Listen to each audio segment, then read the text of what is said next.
Hi, you guys. So this is part 4 of chapter 6 of Artemis Fowl. So if you did not listen to parts 1, 2, and 3, you need to go back and do that, or this won't make any sense to you. So we're going to pick up right where we left off. Good. You are, however, permitted to remove your injured. Most generous of you. But if I see so much as the twinkle of a weapon on any of the medics, I might be tempted to detonate a few of the mines I have planted in the grounds. Grubb swallowed, his pallor increasing behind the visor. Unarmed medics. Crystal clear. Butler set the ferry down, brushing his tunic with massive fingers. Now, final thing. Listening? Furious nods.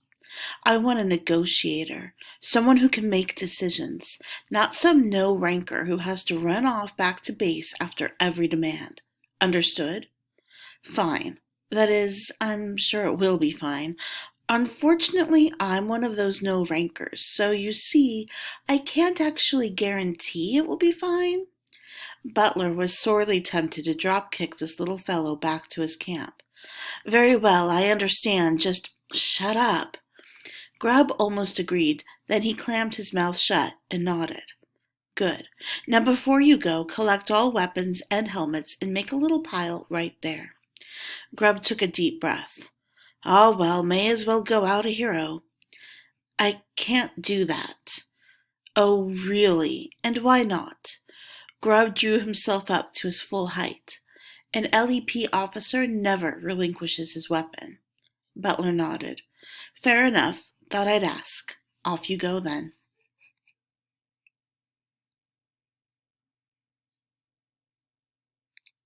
Hardly able to believe his luck, Grubb scurried back toward the command tower. He was the last ferry standing. Trouble was snoring in the gravel, but he, Grubb Kelp, had faced down the mud monster. Wait until Mummy heard about this. Holly sat on the edge of her bed, fingers curled around the metal base. She lifted slowly, taking the weight on her arms. The strain threatened to pop her elbows from their sockets. She held it for a second and then slammed the frame into the concrete. A satisfying cloud of dust and splinters swirled around her knees.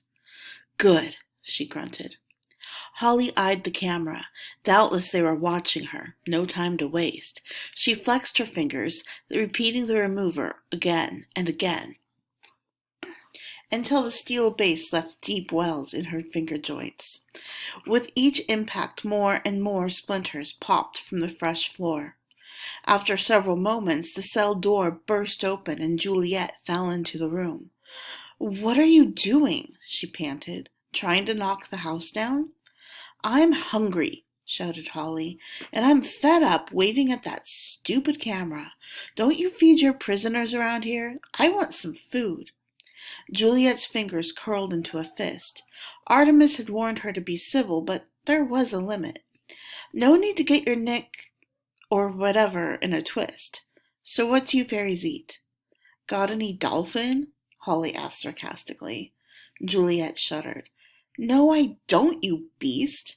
Fruit, then, or vegetables. Make sure they're washed. I don't want any of your chemical poisons in my blood. Ha ha, you're a riot, you are. Don't worry, all our produce is grown naturally. Juliet paused on her way to the door.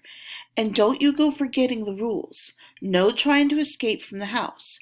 And there's no need to break up the furniture either. Don't make me demonstrate my full Nelson. As soon as Juliet's footsteps had faded, Holly began smashing the bed into the concrete. That was the thing about fairy bonds. The instructions had to be given eye to eye, and they had to be very precise. Just saying there was no need to do a thing wasn't specifically forbidding an elf to do it. And another thing, Holly had no intention of escaping from the house. That wasn't to say that she didn't mean to get out of her cell. Artemis had added yet another monitor to the bank. This one was linked to a camera in Angeline Fowl's attic room. He spared a moment to check on his mother. Sometimes it bothered him having a camera in her room. It seemed almost like spying, but it was for her own good. There was always the danger that she could hurt herself. At the moment, she was sleeping peacefully, having swallowed the sleeping pill that Juliet had left on her tray. All part of the plan. A vital part, as it happened. Butler entered the control room. He was clutching a fistful of fairy hardware and rubbing his neck. Tricky little blighters. Artemis looked up from the monitor bank. Any problems? Nothing major. These little batons pack quite a punch, though. How's our prisoner? Fine. Ju- Ju- Juliet is getting her something to eat. I'm afraid Captain Short is going a bit stir-crazy. On the screen, Holly was smashing her cot into the concrete. It's understandable, noted the manservant. Imagine her frustration. It's not as if she can tunnel her way out. Artemis smiled. No, the entire estate is built on a bed of limestone. Not even a dwarf could tunnel his way out of here. Or in. Wrong, as it happened, dead wrong. A landmark moment for Artemis Fowl. The LEP had procedures for emergencies like this one. Admittedly, these did not include the retrieval squad getting hammered by a lone enemy. Still, that just made the next step all the more urgent, especially with the faintest of orange tinges creeping into the sky. Are we good to go? Roared Root into his mic, as though it wasn't whisper sensitive. Good to go, thought Foley, busy wiring the last dish on a watchtower. These military types and their catchphrases. Good to go, lock and load. I don't know, but I've been told. So insecure. Aloud he said, No need to shout, Commander. These headsets could pick up a spider scratching in Madagascar. And is there a spider scratching in Madagascar? Well, I don't know. They can't really. Well, stop changing the subject, Foley, and answer the question. The centaur scowled. The commander took everything so literally. He plugged the dish's modem lead into his laptop. Okay, we're good to go. About time, too. Right, flip the switch. For the third time in as many moments, Foley gritted his horsey teeth. He was indeed the stereotypical, unappreciated genius. Flick the switch if you don't mind. Root didn't have the cranial capacity to appreciate what he was trying to do here. Stopping time that wasn't just a matter of pressing the on button. There was a series of delicate procedures that had to be performed with utmost precision. Otherwise, the stop zone could end up as just so much ash and radioactive slop. While it was true that fairies had been stopping time for millennia, these days, with satellite communication and the internet, humans were liable to notice if a zone just dropped out of time for a couple of hours. There was an age when you could throw a blanket stoppage over a whole country, and the mud people would simply think the gods were angry. But not anymore. Nowadays, the humans had instruments for measuring anything. So if there was any time stopping to be done, it had better be fine-tuned and precise. In the old days, 5 elfin warlocks would form a pentagram around the target and spread a magic shield over it, temporarily stopping time inside the enchanted enclosure. This was fine as far as it went, provided the warlocks didn't have to use the bathroom. Many a siege was lost because an elf had one glass of wine too many. Warlocks tire quickly, too, and their arms get sore. On a good day, you had maybe an hour and a half, which was hardly worth the trouble in the first place. It was Foley's idea to mechanize the whole procedure. He had the warlocks do their thing into lithium batteries, and then he set up a network of receiver dishes around the designated area. Sounds simple? Well, it wasn't, but there were definite advantages. For one thing, there were no more power surges. Batteries didn't try to show off to each other. You could calculate exactly how many power cells were needed, and sieges could be extended for up to 8 hours. As it happened, the Fowl estate was the perfect location for a time stop, isolated with a definite boundary. It even had elevated towers for the dishes, for heaven's sake. It was almost as if Artemis Fowl wanted time stopped. Foley's finger hesitated over the button. Could it be possible? After all, the human youth had been one step ahead throughout this whole affair. Commander? Are we online yet? Not exactly. There's something Root's reaction nearly blew out the woofers in Foley's earpiece. No, Foley, there isn't something. None of your bright ideas, thank you very much. Captain Short's life is in danger, so push the button before I climb that tower and push it with your face. Touchy, muttered Foley, and pushed the button. Lieutenant Gujian checked his moonometer. You have 8 hours. I know how much time I have, growled Root, and stop following me.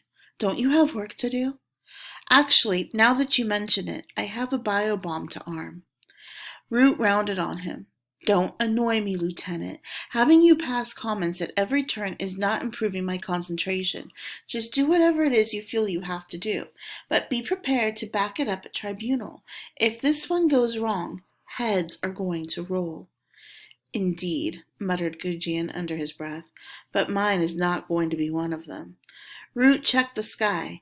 A shimmering azure field had descended over the Fowl estate. Good.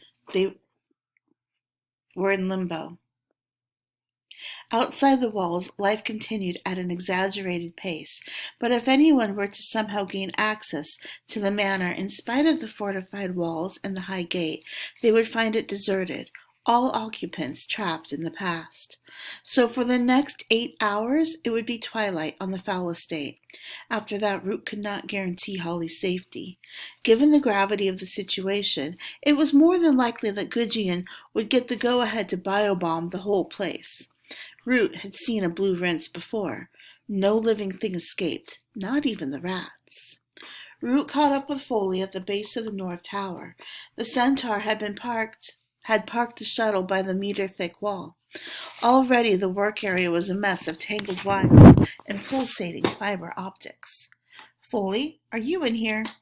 The Centaur's foil-capped head emerged from the belly of a disemboweled hard drive. Over here, Commander. You've come to push a button with my face, I presume. Root almost laughed. Don't tell me you're looking for an apology, Foley. I've already used my quota for today, and that was to a lifelong friend. Gujian? Forgive me, Commander, but I wouldn't waste my apologies on the lieutenant. He won't be wasting any on you when he stabs you in the back. You're wrong about him. Gujian is a good officer. A bit eager, certainly, but he'll do the right thing when the time comes. The right thing for himself, maybe. I don't think Holly is at the top of his priority list. Root didn't answer. He couldn't. And another thing.